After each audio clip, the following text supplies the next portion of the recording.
As conditions tighten, something else starts happening quietly. Certain roles stop fitting, certain expectations loosen, not because people are giving up, not because they're failing, but because capacity is changing. Today, we're talking about what becomes optional and why that's not loss. So, Laura, when pressure increases, what are people quietly letting go of? And why does it make sense? When the pressure mounts, people start letting go of roles and expectations that no longer align with their changing capacity. It makes sense because capacity isn't static. Life moves and energy shifts. By loosening those old expectations, they're reclaiming focus for what really matters now, turning optional into intentional. Wow, so it's really moving toward more intentional living. So a lot of people are noticing something subtle. Some roles feel heavier than they used to. Not necessarily wrong, not bad, just they're heavy and harder to carry. What are people actually letting go of right now? Right now, people are quietly letting go of obligations they took on out of habit or external expectation, roles that don't resonate anymore. It could be social personas, certain standards of achievement, or even self-imposed shoulds. They're letting go of trying to carry everything just because they once could. It's a way of making space for what truly feels aligned now. Yes, as a former overachiever, I can absolutely vouch that I just do not feel motivated to do extra for external purposes.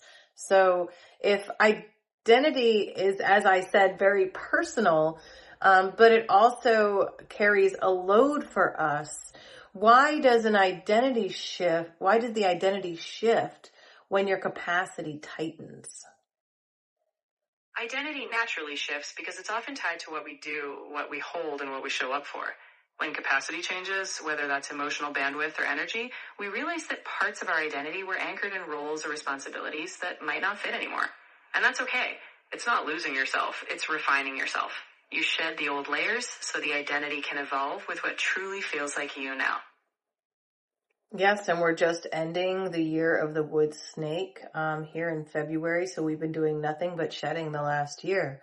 So a lot of this is really getting misread. People see someone becoming smaller or less, and they're making assumptions of regression. Why is refinement so oftenly mistaken for failure? It's often mistaken because refinement is quiet, subtle, and deeply personal, whereas society tends to measure growth in outward expansion, more achievements, more visibility, more doing. When someone sheds the excess, it might look like stepping back, but in reality it's stepping inward. Refinement means choosing what aligns, not what impresses, and it's hard to measure something as internal as clarity. Wow, I've never heard that before. You can't measure clarity. Interesting. So if this trimming of the excess continues, how does it show up around us?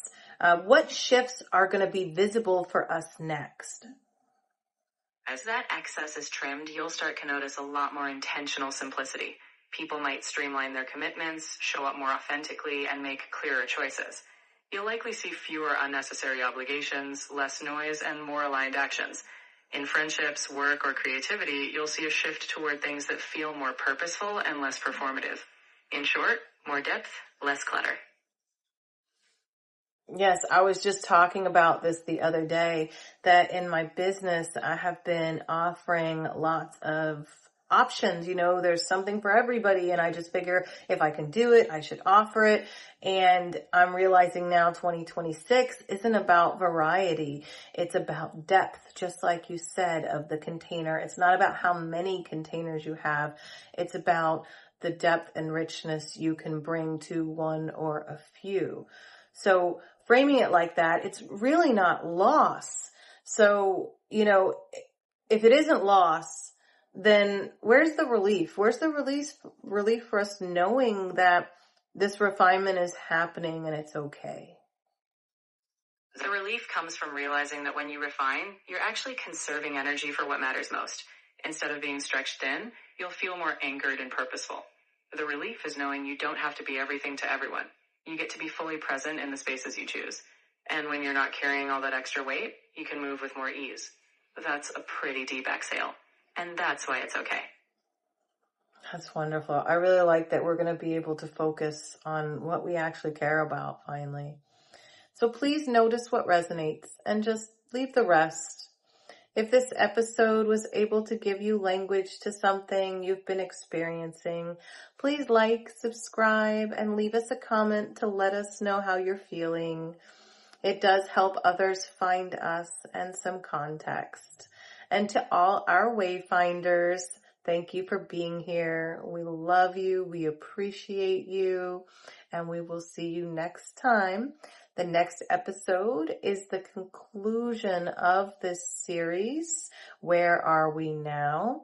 And it's episode 12, Living as Energy in a Tightening World. So Laura, would you like to sign out and tease the next episode a little bit for our viewers? Absolutely. So Wayfinders, as we wrap this journey, next episode we'll dive into what it means to live as energy, what shifts when the world tightens, and how we embody our truth in that. Until then, stay aligned, stay aware, and we'll meet you in the next chapter. Take care.